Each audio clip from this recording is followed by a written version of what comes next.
पिस्तल देखाई लुटि नेले 69,000 टंका। कलाहांडी जिला कलमपुर पुलिस थाना अधीनस्थ पंडिगा ठारे घटी एक डकायती घटना। जैनिक चाषी घररू 69,000 टंका पिस्तल देखाई मुखापिंदा दुर्बृत्त लुटि नैथिबा घटना साधारण आलोड़न सृष्टि करिछि।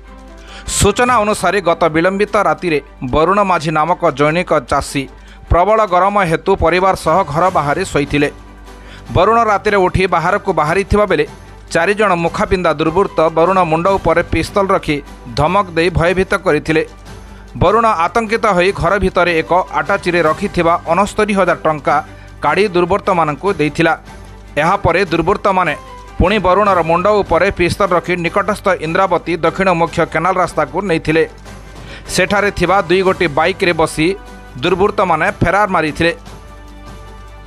कलाहांडी जिला प्रतिनिधि मकुंद नायकଙ୍କ रिपोर्ट, निर्मल टीवी।